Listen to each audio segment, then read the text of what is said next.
Listen carefully and make sure you've turned off the lights. Okay, have you turned them off? Good, because what I'm about to tell you isn't just any story. It's the kind of story that might follow you into your dreams. Ready? Let's begin. At the edge of an abandoned city, in a place no one dares to visit, there's an old, decrepit hospital. It's called the Shifa Asylum, but it's the last place you'd ever find healing. This place has been abandoned for over 50 years, and the tales surrounding it are nothing short of chilling. They say it used to be a psychiatric hospital where the most unstable patients were sent. But the problem wasn't the patients, it was the doctors.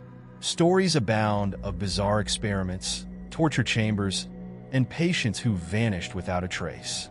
The last night the hospital was operational was anything but normal. No one knows the full details, but that night, the power went out. The staff on duty reported hearing the patients screaming uncontrollably, followed by the sound of running footsteps echoing through the halls, even though no one was there. Then, suddenly, everything went silent. When the police arrived the next morning, they found no one. No patients, no doctors, not even the guards. Just walls stained with blood. Over the years, the building became a dumping ground for the city's trash. No one dared go near it, but some say they still hear noises coming from inside at night. Screams, footsteps, and sometimes faint laughter. One day, a group of local teenagers decided to test their courage. The challenge? Who can stay inside the asylum for a whole hour? The teens, full of bravado, or maybe just foolishness, grabbed their flashlights and broke the lock on the front door. The moment they stepped inside, they were hit by a strange, overwhelming smell, a mix of decay and iron, like rotting flesh and blood. One of them muttered, "It feels like the place is watching us." Everyone laughed nervously, but the laughter didn't last long. They walked down a long, eerie hallway. Everything was unnervingly silent. Suddenly, one of the flashlights flickered and went out. Its owner tried to turn it back on, but it wouldn't work. "Don't worry, it's just the batteries," another said. But moments later, every flashlight failed, plunging them into complete darkness.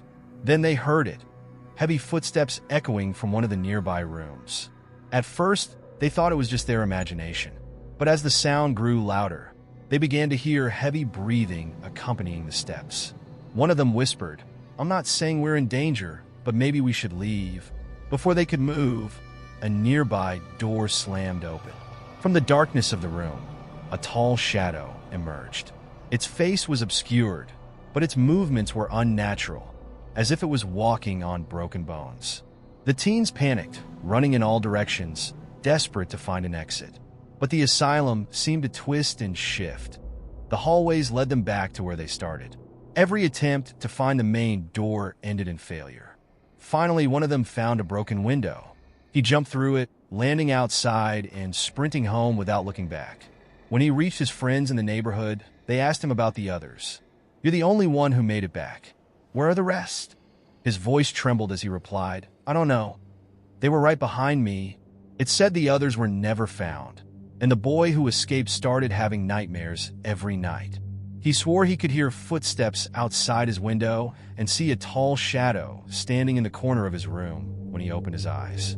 Now let me ask you, are you brave enough to turn off the lights and listen closely? Because the asylum doesn't forget those who enter